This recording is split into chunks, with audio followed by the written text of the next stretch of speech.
Hello everyone and welcome back to Always Watch. Today we are discussing The Last of Us Season 2 Episode 1. I started watching the newest episode and then I had to stop because I totally forgot everything that happened in Season 1. Rewatching the show, I forgot how epic it was. Every episode felt like a movie. Every episode felt like a new adventure. The obstacles Joel and Ellie had to overcome just kept getting more and more difficult. And rewatching the series, it does feel like a video game. They have to go through all these different levels to survive. In Season 1, the objective was for Joel to keep Ellie alive long enough in order for doctors to examine her and hopefully find a cure. Once they are able to find these doctors, Joel comes to the grim realization that there's really no way to find this cure without killing Ellie. Last episode of Season 1 was absolutely heartbreaking.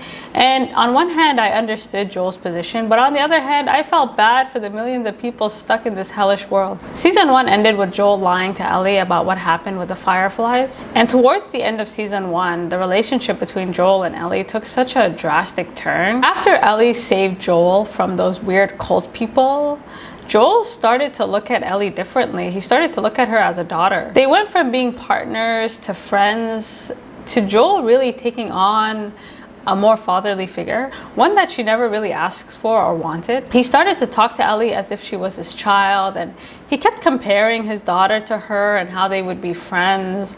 And from the beginning, Ellie has made it clear, I don't want to be your daughter. Like, we can be partners, we can be homies. And this shift is something she notices at the end, and something that she's uncomfortable with, on top of the fact that he's clearly lying to her. Episode 2 starts 5 years later, and the relationship between Joel and Ellie has totally changed.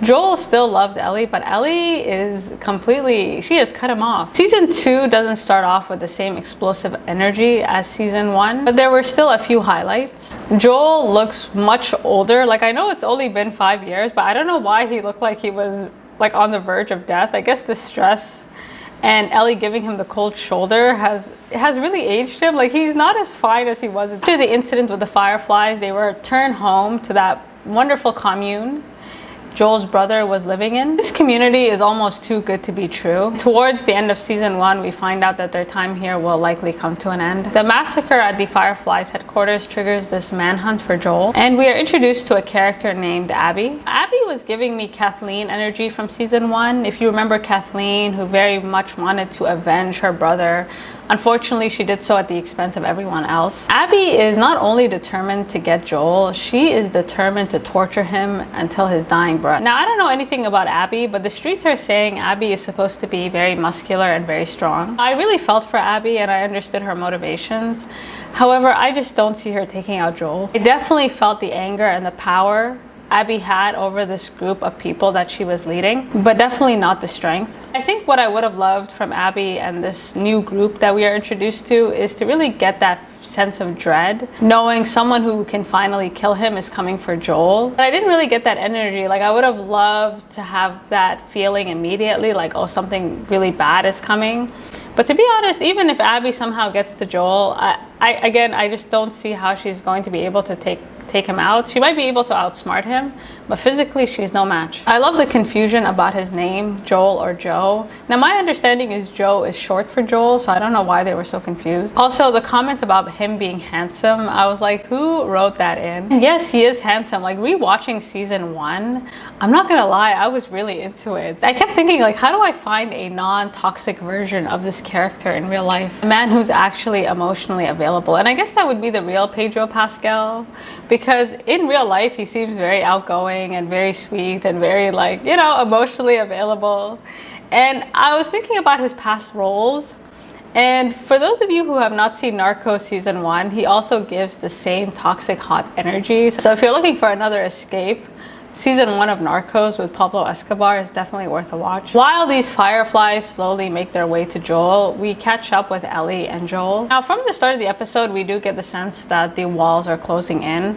The number of infected is starting to increase, and we're not really sure why. And also, the infected have evolved. They seem a lot smarter, a lot more capable than the ones that we have been introduced to. Now, because I rewatched Season 1, I was climatized to how bratty and annoying Ellie was. Like, she takes some time to get used to. So if you're watching this like, oh, she's unbearable, like, she is not a fun character to follow around, especially without Joel by her side. Like, he kind of cancels her out. So I would advise you rewatch season 1. It'll make it more tolerable for you. Ellie seems a lot more unhinged than usual. Has built up all this hatred towards Joel, and she's taking it out on the infected. Now, Ellie does seem a lot stronger, I will give her that. However, they're trying to give her this baddie look, and it's just not working for me. It's just making her more annoying. Also, it seems like she's a bit of a playboy. The boys love her, the girls love her. I also liked seeing young Mazzino in this series. I loved him in Beef, and I think he adds like a nice presence to the show.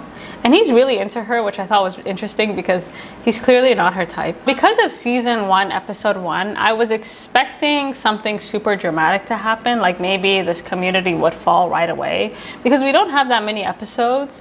And surprisingly, this episode is relatively calm. Not a lot of people know that Ellie is immune. However, the way she's behaving, although she is immune to turning, she's not immune to death. One of the highlights this episode is when she rides off with her girl crush to see if there's any infected to be killed. I love the way these interactions with the infected are shot, because they really do feel like a video game. The way they lure them in, the way they jump on them. Like, it felt like Ellie going through the floor felt very video game-ish and really well done. I also like the photos and magazines from prior to the apocalypse. The show sprinkles in throughout the episode to remind us how things will never go back to normal. I mean, maybe they would have gotten back to normal if Joel just gave up Ellie, but for the time being, they're just going to have to survive. Watching Ellie, she seems very reckless, and in season 1, she makes a lot of decisions that nearly get them killed, especially if you remember the episode with Sam and Henry, and she always showed a level of remorse.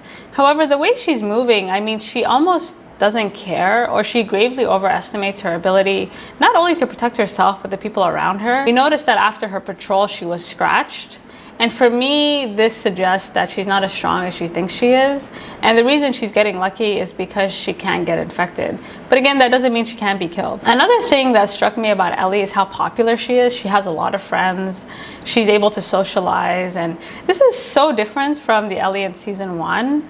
And meanwhile, Joel is just in a corner trying to stay out of the way. Everyone in this community knows that he's a killer, and the only reason they accepted him is because his brother lives there. I thought the therapy scene was a highlight. We find out that even the therapist hates him because he killed her husband, and she mentions it's something that he had to do, which suggests that he was either infected or he was trying to kill her.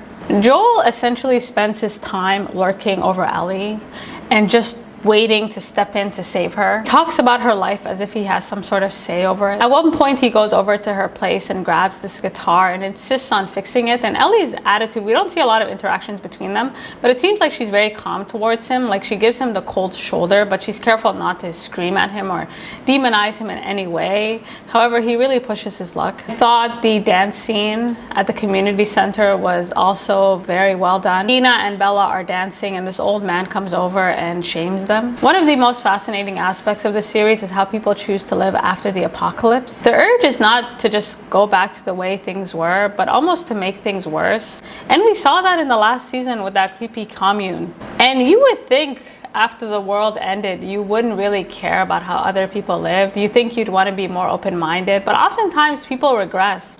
Things get a lot worse. And it seems like all the progress that had been made prior to the apocalypse have been totally eradicated. It's fascinating to watch how people treat each other without law and order, like what their basic instincts are. And so far, their instincts are to treat each other very badly. Joel, in an effort to protect Ellie, ends up being shamed himself. And I really felt bad for Joel. I actually thought he was gonna break down and cry right then and there. I think if he just told her, she would be understanding of the situation, because he did save her. And he saved her in part because he cared about her deeply, but also to make up for the fact that he couldn't save his daughter. Watching Joel this episode, he's very different from season 1. Like, he kind of shrinks, he stays out of the way, he seems so defeated. Like, I miss angry Joel. Like, in season 1, he was so angry and he was just so frustrated. Now he just seems like a dog waiting to be put down. Towards the end of the episode, we find out that cordyceps has infiltrated the community. And up until this point, we've only seen people become infected through bites. So I had no idea that there was another way. And that's how the episode ends, with the fireflies drawing near and the infected getting closer. So I thought this was a fantastic season opener. Again, not nearly as explosive as season 1. And given the limited episodes, it's going to be interesting to see how they pace everything. But again, if season 2 is anything like season 1, we are in for one hell of a ride. So you guys let me know what you think, and until next time.